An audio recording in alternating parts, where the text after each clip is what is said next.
pikiran bukan bawaan. Pikiran itu adalah bentukan dari lingkungan. Bayangkan ya, kalau anak itu berkali-kali melihat ibu bapaknya berantem. Lalu ibu bapaknya apalagi mengeluarkan kata-kata kotor. Apalagi ibu bapaknya kemudian melakukan tindakan-tindakan yang kekerasan. Dan itu akan masuk. Itu akan jadi program. Hidup itu penuh dengan perjuangan. Hidup itu susah dan penuh perjuangan. Dan itu sudah menjadi program di kepala Adam. Bagi dia hidup itu susah dan penuh perjuangan. Tapi bagi orang yang mengatakan bahwa hidup itu mudah dan menyenangkan, itu akan lain lagi. Ngerti maksud saya? Jadi kenapa nasib anak-anak kita seperti yang sekarang ini? Jangan kemudian disalahkan mereka itu. Karena pada diri mereka itu ada kodrat kita. Ada hal yang pernah disaksikan dari kita. Nah ini yang harus diakui. Waktu kalian sedang jadi Adam di surga, kalian itu tidak usah kerja apa-apa, tapi apa-apa ada. Masa nggak kerasa? Ada nggak datang ke dunia langsung ngelamar jadi tukang tembok? Ada? Nggak ada. Semua kita waktu datang ke dunia itu, semua hal yang kita butuhkan ada. Bahkan saat itu nyaris tanpa upaya, semuanya ada. Bukankah itu surga? Kan? Betul nggak? Cari makan sendiri, betul nggak? Cari rumah sendiri, cicil mobil sendiri, betul nggak? Iya. Enakan mana coba kalian sekarang atau ketika jadi Adam?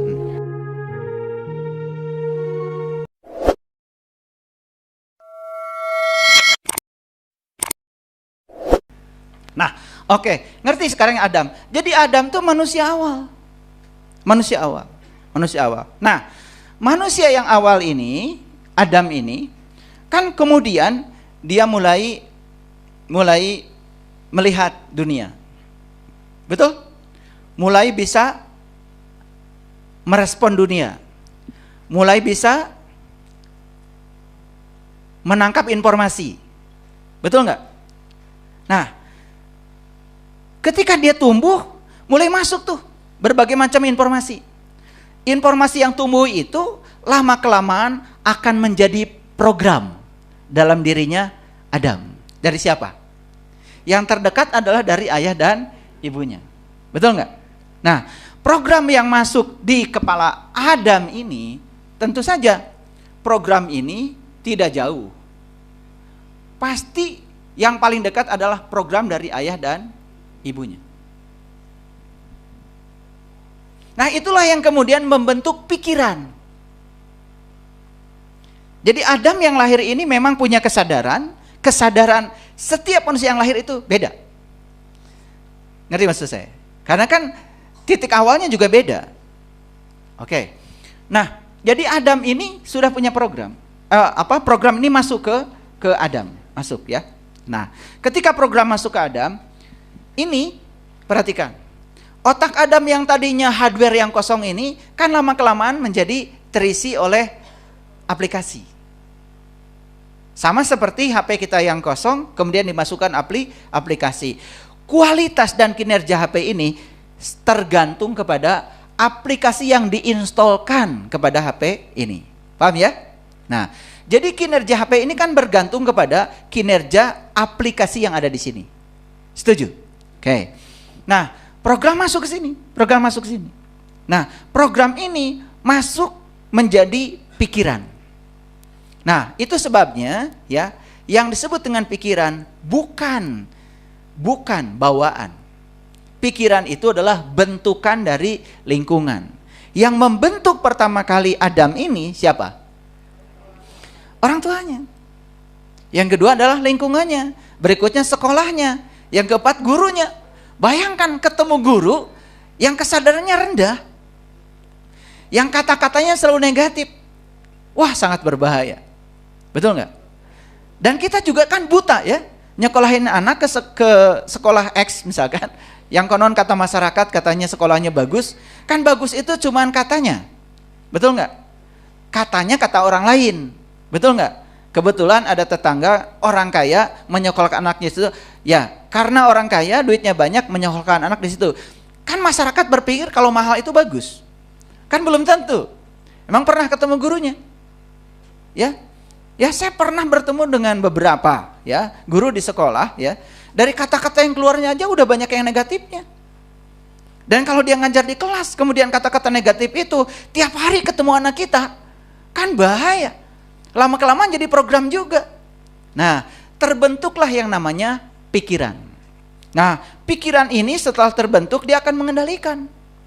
Sehingga kesadaran yang awal yang dibawa tadi sudah memang minimal kesadarannya, ada bentukan dari luar. Betul nggak? Nah, Nah, bentukan dari luar itu, informasi dari luar itu, itulah yang disebut dengan Hawa. Jadi Hawa itu apa? Hawa itu sebetulnya adalah ego. Ego yang menyertai Adam. Ego itu apa? Ego itu diri palsu. Ketika seseorang dikendalikan oleh pikirannya, lalu pikiran itu mengendalikan kesadaran awal yang ada. Lama-kelamaan kan yang muncul itu adalah bentukan dari lingkungan. Jadi ketika anak melawan, ya, itu tidak bisa disalahkan. Tidak bisa disalahkan. Tidak bisa disalahkan. Ya. Karena pasti dia melawan itu pernah melihat ada kejadian yang mengajarkan itu. Karena anak itu punya yang namanya mirror neuron, cermin saraf. Apa yang dilihat, yang didengar, itu yang akan dilakukannya. Bayangkan ya, kalau anak itu berkali-kali melihat ibu bapaknya berantem. Lalu ibu bapaknya apalagi mengeluarkan kata-kata kotor. Apalagi ibu bapaknya kemudian melakukan tindakan-tindakan yang kekerasan. Dan itu akan masuk. Itu akan jadi program. Nah, kalau itu tidak diputus mata rantainya, terus siapa yang mau mutus? Jadi belajar spiritual itu Bapak Ibu ya, kita itu menyelamatkan generasi yang akan datang, supaya mereka tidak mewarisi semua hal-hal yang merugikan yang pernah kita alami di generasi kita. Sehingga generasi yang akan datang itu harusnya selalu lebih baik daripada generasi yang ini. Tapi fakta sekarang, kenapa generasi yang akan datang ini kok kualitasnya seolah-olah ya lebih buruk daripada generasi yang lama? Ada apa? Nah, karena ada akumulasi kan? Pertama memang kesadaran yang muncul ke sini sudah terkuantisasi di kesadaran dia. Yang kedua, tumbuh di lingkungan yang banyak ya, mewariskan program-program yang negatif. Apa yang terjadi? Luar biasa. Itu akan membungkus ya kesadaran Adam ini. Ya. Sehingga Adam ini setiap hari makanannya kan buah holdi. Nah, buah holdi itu segala informasi, segala pengetahuan yang masuk di kepalanya Adam dan disantap oleh Adam menjadi program. Ketika Adam berpikir hidup itu penuh dengan perjuangan, hidup itu susah dan penuh perjuangan, dan itu sudah menjadi program di kepala Adam, bagi dia hidup itu susah dan penuh perjuangan. Tapi bagi orang yang mengatakan bahwa hidup itu mudah dan menyenangkan, itu akan lain lagi. Ngerti maksud saya? Jadi kenapa nasib anak-anak kita seperti yang sekarang ini? Jangan kemudian disalahkan mereka itu, karena pada diri mereka itu ada kodrat kita. Ada hal yang pernah disaksikan dari kita. Nah, ini yang harus diakui. Harus diakui. Jadi kita harus mengakui ini dulu. Jadi Adam ini tepat saat dia lahir ke alam dunia, membawa kesadaran dirinya, itulah Adam. Nah, pada saat itu Adam itu di surga. Di surga. Betul nggak? Iya. Terasa nggak waktu jadi Adam kalian di surga? Terasa kan? Masa nggak kerasa? Kan di surga itu katanya segala sudah disediakan. Betul nggak? Coba kalian nangis, datang susu. Nangis lagi, datang baju baru. Ini ada macam apa ini kok nggak ngerasa?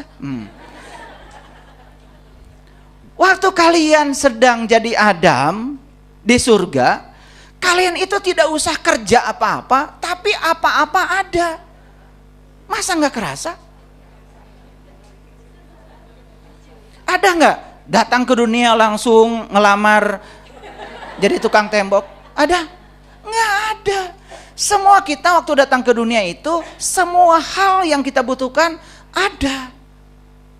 Bahkan saat itu nyaris tanpa upaya, semuanya ada. Bukankah itu surga? Kan di surga itu segala sesuatu ada, tanpa diadakan oleh kita. Nyaris tanpa upaya. Bukankah itu saat kalian sedang jadi Adam? Waktu di surga. Betul nggak? Iya. Kan kalian kemudian dikasih buah holdi, masuk sekolah. Betul nggak? Iya.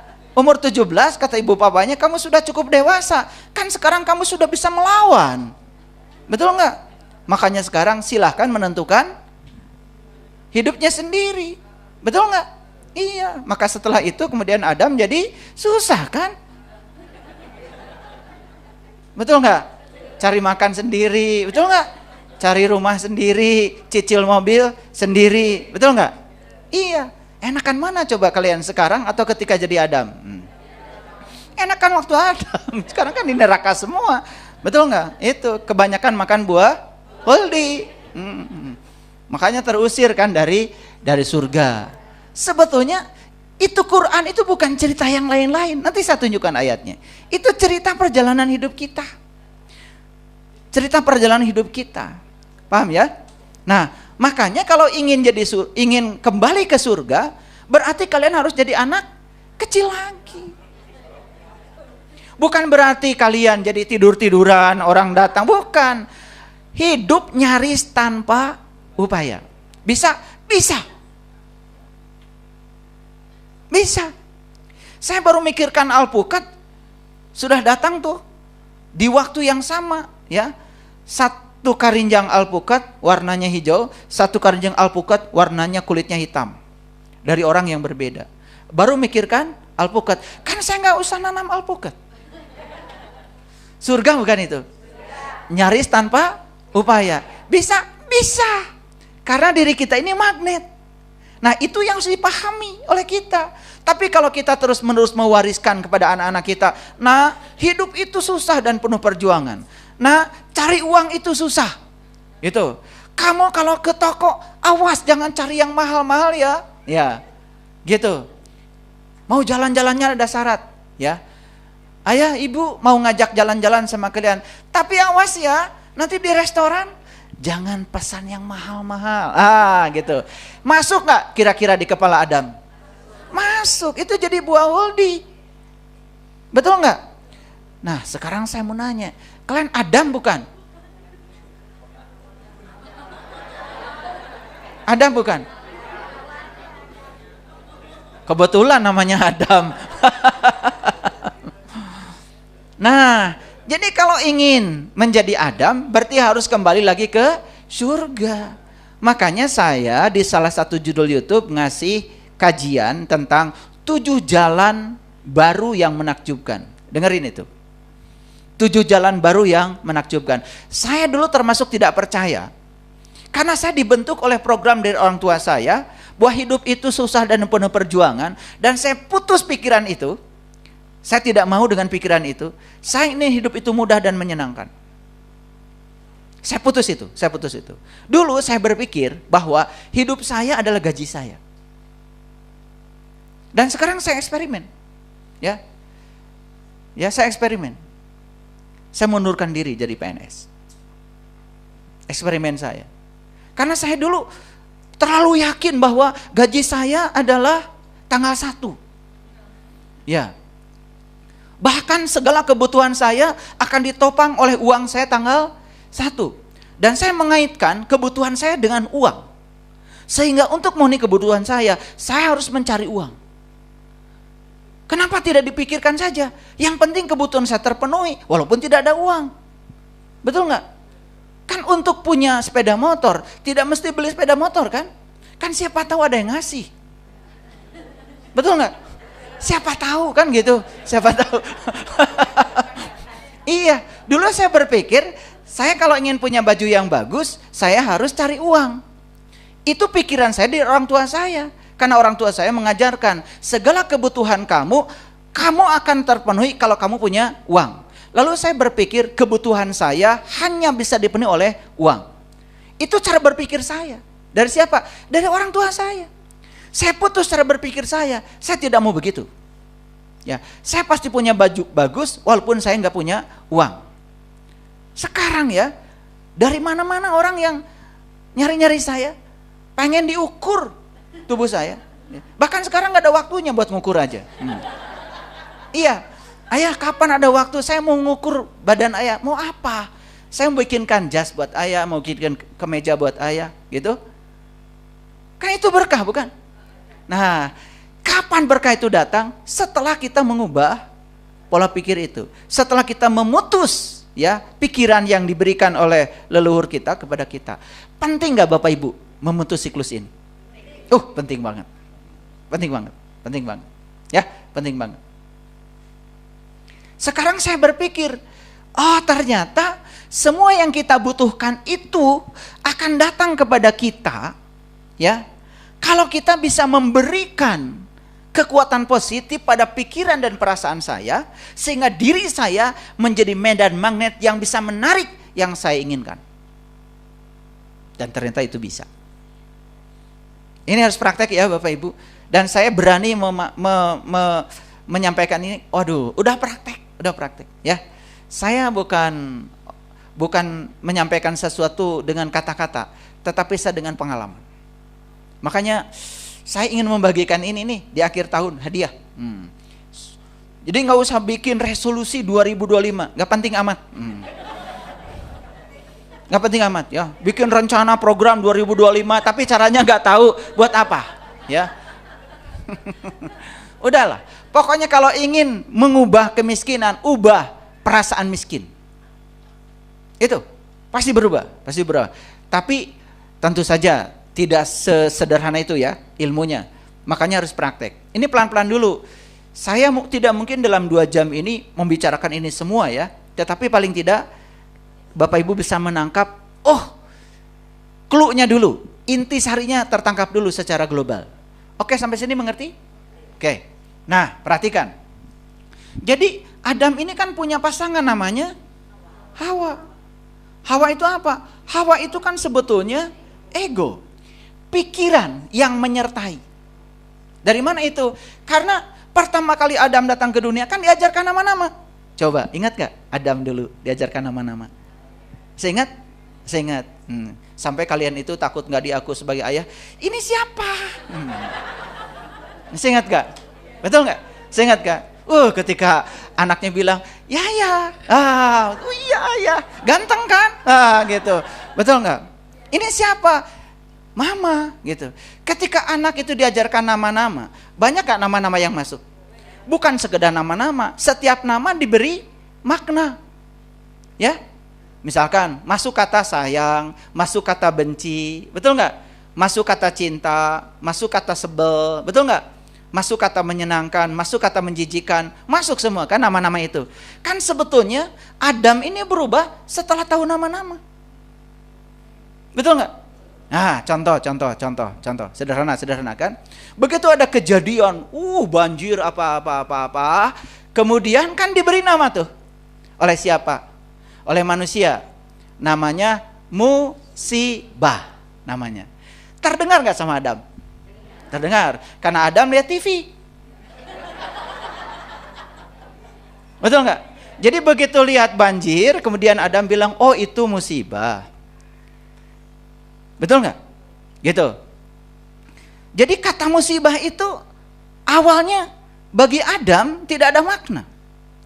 Tapi karena berulang-ulang melihat itu dan diberitakan bahwa itu adalah negatif. Lalu Adam ini memberi makna pada musibah kalau musibah itu negatif. Kan sebetulnya yang membuat itu jadi negatif itu lama-kelamaan karena diberi makna, betul nggak? Setuju dengan saya? Kan awalnya Adam tuh nggak tahu musibah itu apa, betul nggak? Tapi karena terus-menerus diberi makna, ya, makanya dia menjadi sangat takut dengan yang negatif. Mulai Adam itu membuat perlawanan terhadap segala yang dia tidak ingin, betul nggak? Iya, mulai membuat perlawanan. Kan itu kan yang membuat Adam ini nggak jadi Adam lagi. Kan terusir toh dari surga. Karena terus-menerus memberikan perlawanan. Setiap ada yang tidak diinginkan, langsung melawan. Setiap ada yang tidak diinginkan, langsung melawan. Siapa yang pertama kali mengajarkan perlawanan terhadap yang tidak diinginkan? Kan makna. Makna kan? Reaksi Adam terhadap peristiwa itu tergantung bagaimana pemahaman Adam terhadap peristiwa itu. Kan makna sebetulnya. Betul nggak? Kan saya bilang, Adam itu nggak pernah diuji sama Allah loh, karena Allah nggak pernah menyiapkan rapot. Tapi Adam itu akan diuji oleh segala pilihan-pilihan Adam. Kalau Adam itu menciptakan sebab baik, maka Adam akan mendapatkan sebab baik. Sebab baik itu ujian loh bagi Adam. Kalau Adam menciptakan sebab buruk, maka dia juga akan mendapatkan akibat buruk. Akibat buruk itu ujian loh bagi Adam. Jadi kita akan diuji oleh akibat dari pilihan kita sendiri, bukan Allah. Allah nggak ada urusan. Saya pernah nanya sama Allah, kata enggak, katanya Allah nggak ada urusan.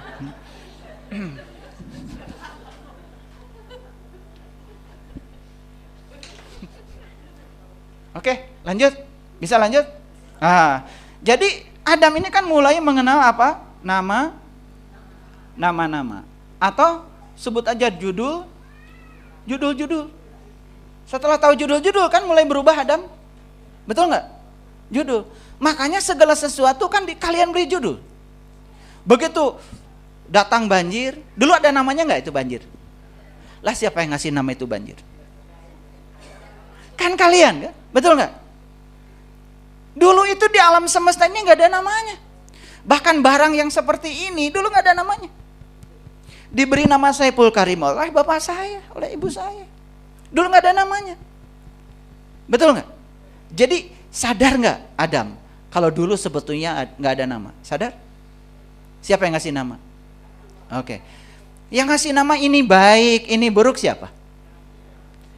Kan sebetulnya dulu nggak ada namanya. Gara-gara diberi nama, kalian jadi mulai sakit hati. Betul nggak? Ya, mulai tidak suka, mulai ada penghakiman. Itu kan gara-gara diberi nama.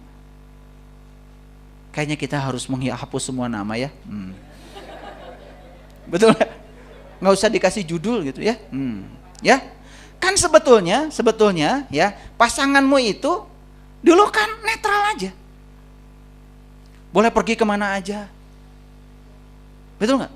Setelah kalian beri nama, ini suamiku, ini istriku, kan mulai di situ kalian bikin penjara, toh? Nggak boleh kemana-mana, nggak boleh ngobrol dengan siapa, betul nggak? Nah itu Adam itu begitu. Setelah tahu nama-nama jadi kacau. Oke, udah. Tapi yang mau saya bicarakan bukan itu sebetulnya. Nah ini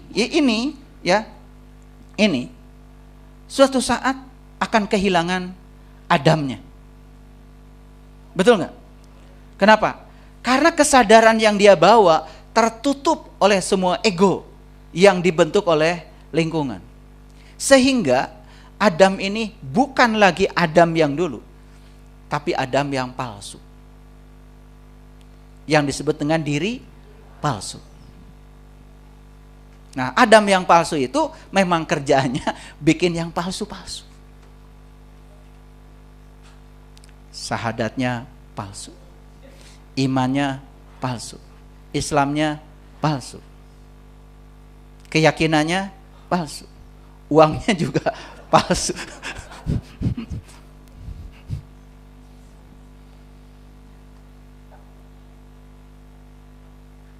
Kan diri palsu pasti yang dibuat bukan yang sejati toh.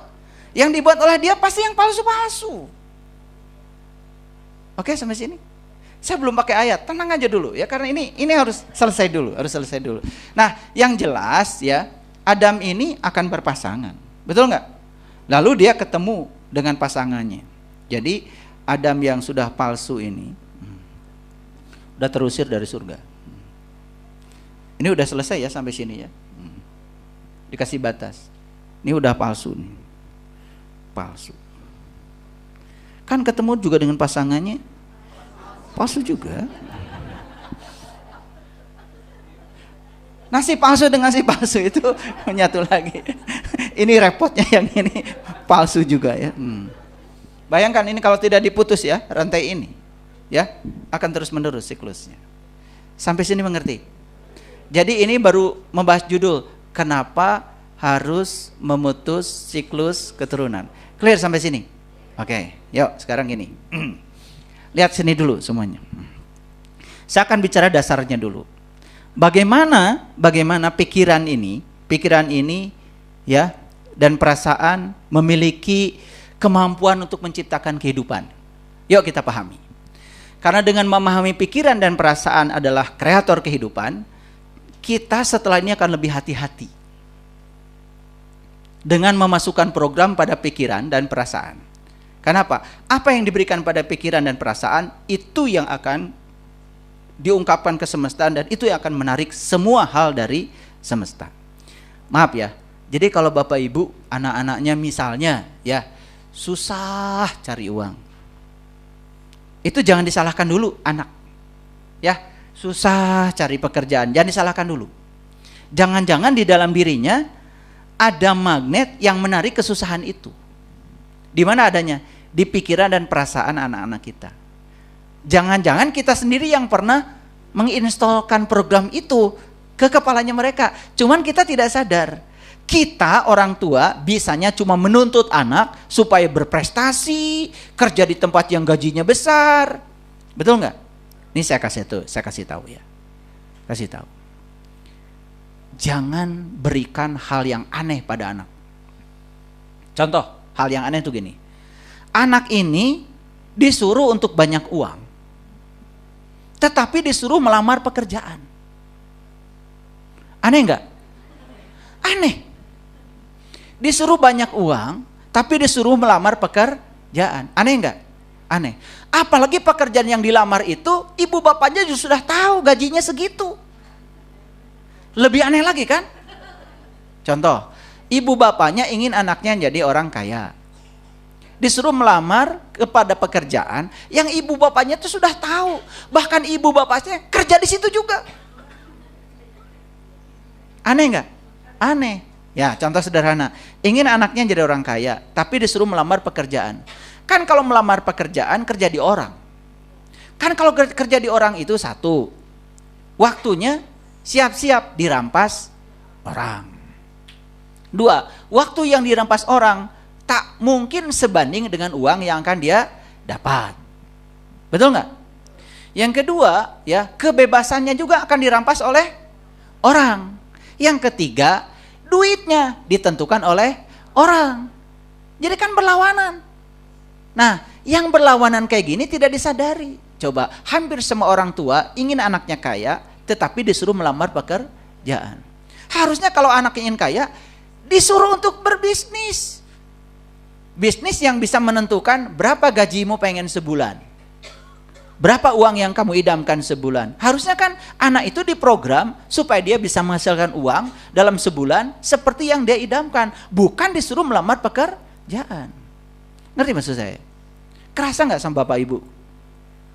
Kerasa nggak? Ya nanti malam nangis ya, meditasi. Saya mau ajak Bapak Ibu untuk mentertawakan diri sendiri. Pokoknya meditasinya nanti malam tertawa. Ya, oke. Tetapi tertawa untuk kesembuhan. Ya, pokoknya tunggu tanggal mainnya. Yuk sekarang kita lihat dulu sini. Jadi di alam semesta ini ada hukum, namanya hukum tarik menarik. Oke? Ya. Hukum tarik menarik adalah hukum yang dahsyat, yang membuat segala sesuatu seimbang, dan ini berlaku dalam kehidupan kita. Setuju ya? Jadi bumi ini bisa tinggal di sini karena ada gaya gravitasi dengan planet yang lain, termasuk juga dengan bintang, dengan matahari. Jadi terjaganya bumi di sini, dan bumi ini bisa mengelilingi matahari, bahkan bukan mengelilingi matahari kalau menurut orang fisika, mengelilingi pusat massa antara bumi dan matahari. Tambah bingung kan?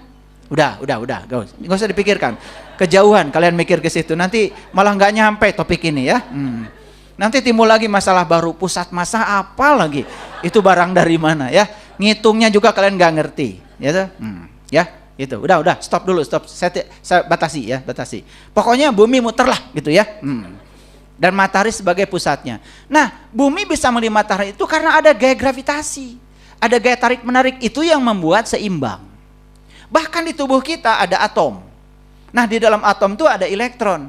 Elektron juga bergerak mengelilingi inti, persis seperti bumi mengelilingi matahari. Jadi itu yang membuat tubuh kita juga terbentuk seperti ini, ya. Atom-atom itu bisa berikatan satu dengan yang lain, membentuk molekul. Molekul berikatan dengan yang lain, membentuk padatan. Akhirnya terbentuk seperti kita. Ada wilayah jantung, ada wilayah otak, ada wilayah kaki, ada wilayah tangan, ada wilayah paru-paru. Semua itu ada sel-sel. Sel terbuat dari atom, atom membentuk molekul, molekul membuat ikatan dengan molekul-molekul yang lain. Lalu membuat jaringan. Itu semua terjadi karena ada tarik-menarik. Tarik-menarik antara elektron dengan inti. Persis seperti sinar matahari dengan bumi. Jadi sekarang ya, kita sudah tahu bahwa di alam semesta ada satu gaya namanya gaya gravitasi, walaupun itu disebut dengan gaya lemah dibandingkan dengan gaya elektromagnetik, tetapi keberadaannya yes. Dan gaya gravitasi tidak minta persetujuan kalian. Tidak. Kalian mau setuju medan gravitasi ada, tidak setuju medan gravitasi ada, dia tetap bekerja. Pokoknya kalau kalian ngelamun, ya, lagi jalan-jalan jembatan, kepleset, pasti jatuh ke bawah. Betul nggak? Ya. Dan kehadiran gaya gravitasi itu tidak selalu negatif. Kebayang nggak kalian betapa repotnya mau pipis kalau nggak ada gaya gravitasi?